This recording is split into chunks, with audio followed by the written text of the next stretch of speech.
नमो उद्यान या हेडखाली आजचं भूमिपूजन संपन्न झालं. सन्माननीय नरेंद्रजी मोदी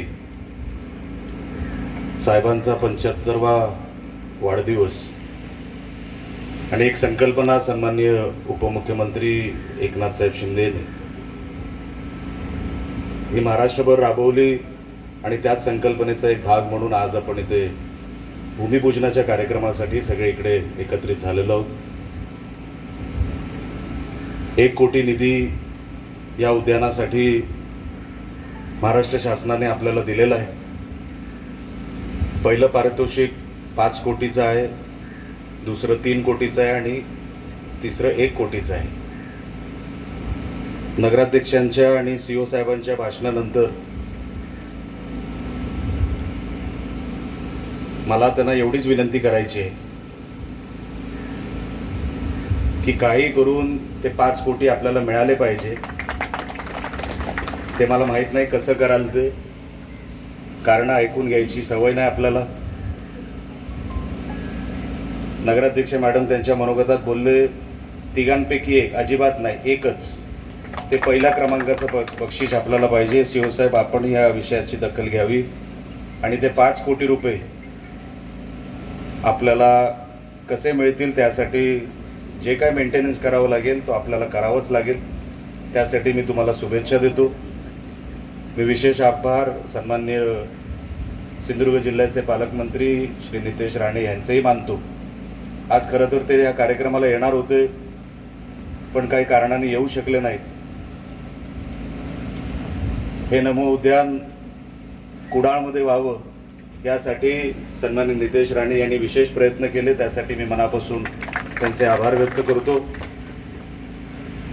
या सगळ्या योजना सन्माननीय सीओ साहेबांनी जे इथे बोलून दाखवल्या, ज्याची काही कामांची प्रशासकीय मान्यता आलेली आहे, काही यायची आहे आणि स्पर्धेमध्ये आपण प्रशासकीय मान्यतेमध्ये पुढे आहोत हे सांगण्याचं काम सन्माननीय सीओ साहेबांनी केलं.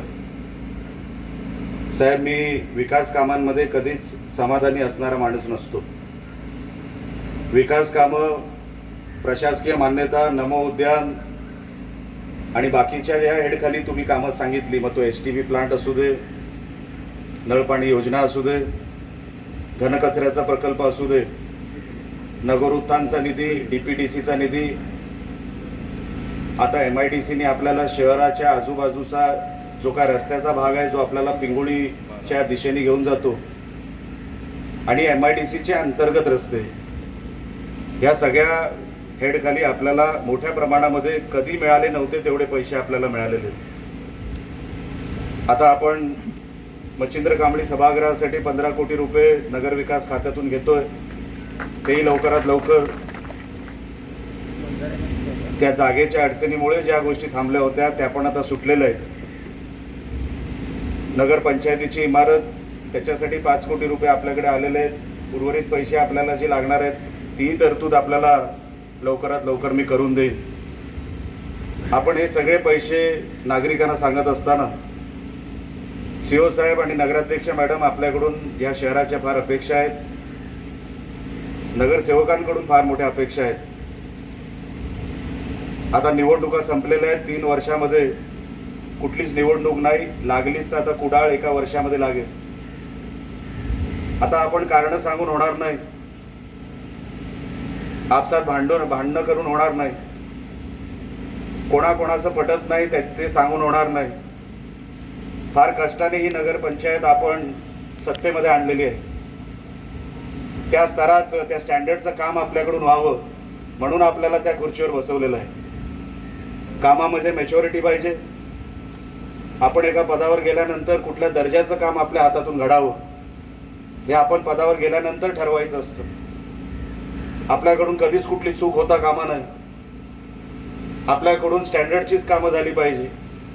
आलेला पैसा हा इम्प्लिमेंट झाला पाहिजे. नागरिक आणि आपण प्रथम नागरिक आणि CO म्हणजे आपण इम्प्लिमेंटेशन करणारे अधिकारी, यामध्ये तुमचं कोऑर्डिनेशन हे अतिशय चांगलं पाहिजे. आज स्टेजवरूनच मला लक्षात आलं जेव्हा राणेंचे कार्यक्रम होतात, BJP आणि शिवसेनेचे कार्यक्रम होतात, तर स्टेज पण त्याच दर्जाचा लागतो सीओ साहेब. आपण याची काळजी घ्यावी. खुर्च्या शोधायची गरज पडता कामा नाही. कार्यक्रमाला कोण येतोय, किती लोक येत आहेत, पालकमंत्री येणार होते, काल रात्रीपर्यंत आपलं ठरत नव्हतं, असं कोऑर्डिनेशन करून चालणार नाही. आपल्याला फार बारकाईने लहान लहान गोष्टीकडे लक्ष दिलं पाहिजे.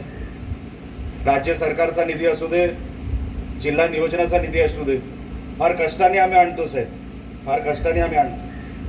काय काय करावं लागतं तिकडे अधिवेशनाच्या काळामध्ये, किती मंत्र्यांच्या कॅबिनमध्ये अँटी चेंबरमध्ये जावं लागतं, किती अधिकाऱ्यांना सचिवांना भेटावं लागतं, हे आपल्याला माहीत नसेल किंवा माहीत असेल सुद्धा, कारण का आपण सातत्याने माझ्याशी संपर्कात असतात.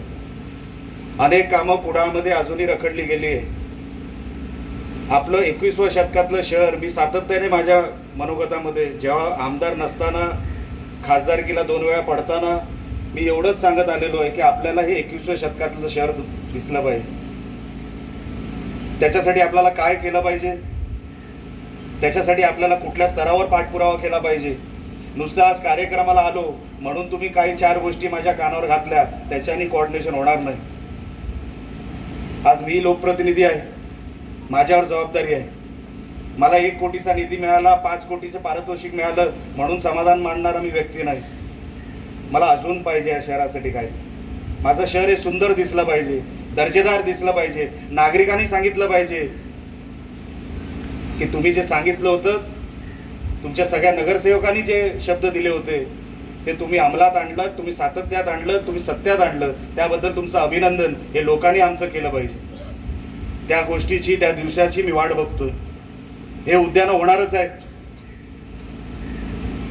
अनेक लोकांचं इनपुट घ्या. जसं आज तेरसेताई बोलली की अमुक अमुक आम्हाला या शहरामध्ये आपलं कल्चर दिसलं पाहिजे, त्यांचं इनपुट घ्या. अनेक ज्येष्ठ असतील आजूबाजूला ज्यांना उद्यान, शहर, ब्युटिफिकेशन ह्याच्याबद्दल काय माहिती असेल, त्यांचं कुठेतरी इनपुट घ्या आणि असं उद्यान बनवा. ते नुसतं बनवण्यासाठी 1 कोटी रुपये आलेत म्हणून बनवू नका. हे माझं काहीतरी आहे, ही माझी प्रॉपर्टी आहे. माझी म्हणजे वैयक्तिक तुमची नाही, ह्या शहराची प्रॉपर्टी आहे. असं करून हे उद्यान उभं राहिलं. 100% ते 5 कोटीचा निधी हा आपलाच आहे, लक्षात ठेवा महाराष्ट्रामध्ये. पण ते इकडून आलं पाहिजे, मनाने आलं पाहिजे. नुसतं वरवरती साहेब आम्हाला अमुक निधी द्या असं सांगून होत नसतं साहेब. अनेक गोष्टी मी या व्यासपीठावरून सांगू शकतो, पण आज दिवस चांगला आहे, रामनवमीचा दिवस आहे. आपण जसं शहर सांभाळाल, अभिनंदन लोक जेव्हा आपलं करतील, तेव्हा खऱ्या अर्थाने आपण सत्तेवर आहोत याची जाणीव मला होईल आणि आपण सत्तेमध्ये राहून काहीतरी चांगलं करू शकलो याची जाणीव देखील मला होईल. लोकांनी अभिनंदन केलं पाहिजे. मी नेहमी सांगतो, निलेश राणे आज आमदार आहे तो सोडून द्या साहेब, अनेक वर्षांनंतर आमदार झालेला आहे. हे लोकांनी केलेलं कौतुक निलेश राणेचं आहे, म्हणून आज मी पदावर आहे. त्या लोकांना गृहीत धरू नका. शहर सांभाळण्याची जबाबदारी आपली आहे, तर तसं शहर सांभाळलं गेलं पाहिजे. कुठेही कोण बोट उचलेल, आज निलेश राणेच्या 1.25 वर्षाच्या कार्यकाळामध्ये कोणी बोट उचलेल असं मी एकही संधी विरोधकांना दिली नाही किंवा कोणालाही दिलेली नाही. तुम्ही प्रशासन चालवत असताना तुम्ही देखील तसंच चालवलं पाहिजे की कोणी आपल्यावर बोट उद्या उचलेल आणि सांगेल की तुम्ही अमुक अमुकच वागलात, तुम्ही सकाळी वेगळे वागलात, तुम्ही संध्याकाळी वेगळे वागलात, तुम्ही ऑफिसमध्ये वेगळे वागलात, तुम्ही रस्त्यावर वेगळे वागलात, असं कधी होत नाही. प्रामाणिक आपल्या ड्युटीशी, आपल्या पदाशी प्रत्येक नगरसेवकांनी, नगराध्यक्षांनी, सीओ साहेबांनी तुम्ही राहिलं पाहिजे. तुम्ही आता जिल्हा परिषदेवर गेलेला, एक बांधकाम सभापती इथे बसलेले आहेत, एक उपाध्यक्ष इथे बसलेले आहेत. तुम्हाला मी सांगतो, आता हलगर्जीपणा अजिबात इथे सहन केला जाणार नाही. लोकांनी आपल्याला विश्वासाने सत्तेवर बसवलेलं आहे, भाषणं ठोकायला फक्त नाही. तुम्ही जेव्हा त्या सभागृहात जाल, ते मंदिर आहे लक्षात ठेवा. मी प्रचाराच्या वेळेला पण बोलतो की आपण जेव्हा सत्तेमध्ये त्या खुर्चीवर बसतो, ते मंदिरात बसतो. आपण गालबोट लागेल असं त्या खुर्चीला कधी काय होऊ देऊ नका. लोकांनी तुमचं अभिनंदन केलं पाहिजे, तुमचं कौतुक केलं पाहिजे. आज किती कौतुक वाटतो, गेट उघडणाऱ्यापासून ते मला जिथे चहा मी कॉरिडॉरमध्ये घेतो, आपला कोकणी माणूस असतो साहेब, आपल्या कोकणाची बाजू आपण घेतली, किती कौतुक वाटतं. अशी ऊर्जा तुम्हाला आली पाहिजे. नुसतं नमो उद्यान इकडे आलं, 4 पैसे मी महाराष्ट्र शासनातून घेऊन आलो, हे तुमचं कौतुक नाही. तुम्ही इम्प्लिमेंट कसं करताय, तुम्ही माझ्या शहराला कसं जपताय, तिथे तुमचं कौतुक आहे.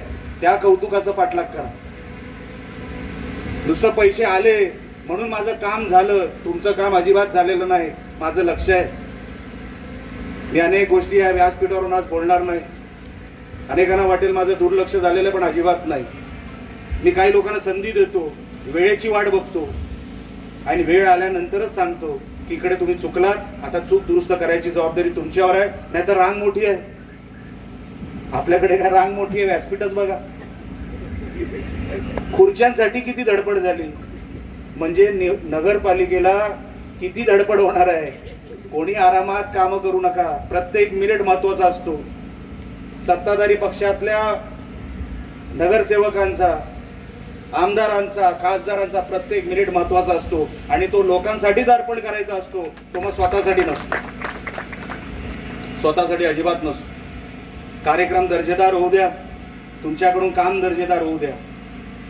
आज आपण प्रमुख आहोत. आज आमदार म्हणून तुम्ही मला इकडे एवढा मान दिला. मी आज सीओ साहेब तुमच्याकडून नारळ वाढवला. जबाबदारी तुमच्यावर वाढवली आहे म्हणून नारळ तुमच्याकडून वाढवला.